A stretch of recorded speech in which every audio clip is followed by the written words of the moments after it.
اعوذ باللہ من الشیطان الرجیم، بسم اللہ الرحمن الرحیم۔ سامعین ناظرین، آج ایک بار پھر ہم سلسلہ نبوت سے متعلق عقائد میں حاضر ہیں اور آج ہم بیان کریں گے عقیدہ نمبر 14۔ بیان کیا گیا نبوت کا سبھی نہیں کہ آدمی عبادت اور ریاضت کے ذریعے حاصل کر سکے، بلکہ محض عطائے الہی ہے کہ جسے چاہتا ہے اپنے فضل سے دیتا ہے۔ ہاں، دیتا اسی کو ہے جسے اس منصب عظیم کے قابل بناتا ہے جو قبل حصول نبوت تمام اخلاق رذیلہ سے پاک اور تمام اخلاق فاضلہ سے مزین ہو کر جملہ مدارج ولایت طے کر چکتا ہے، اور اپنے نسب و جسم و قول و فعل و حرکات و سکنات میں ہر ایسی بات سے منزہ ہوتا ہے جو باعث نفرت ہو۔ اسے عقل کامل عطا کی جاتی ہے جو اوروں کی عقل سے بدرجہ زائد ہے۔ کسی حکیم اور کسی فلسفی کی عقل اس کے لاکھویں حصے تک نہیں پہنچ سکتی۔ اللہ اعلم حیث یجعل رسالتہ،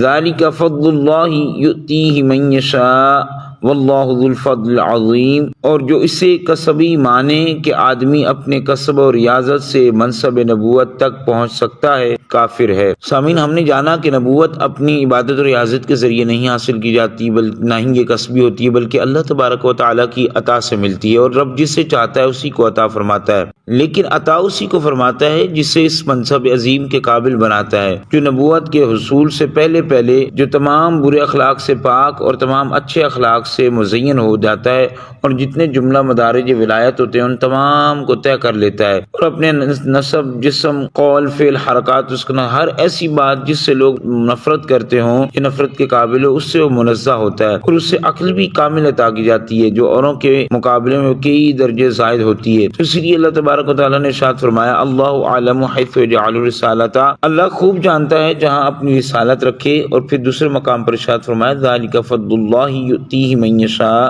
واللہ ذو الفضل العظیم، یہ اللہ کا فضل ہے جسے چاہے دے، اور اللہ بڑے فضل والا ہے۔ آخر میں ارشاد فرمایا، جو اسے یعنی نبوت کو کسبی مانے کہ آدمی اپنی کسب و ریاضت سے منصب نبوت تک پہنچ سکتا ہے، تو وہ کافر ہے۔ اللہ تبارک و تعالی ہمیں ہمیشہ اچھے عقائد کو سمجھنے کی اور ان کو اپنی زندگی میں ہمیشہ یاد رکھنے کی توفیق عطا فرمائے۔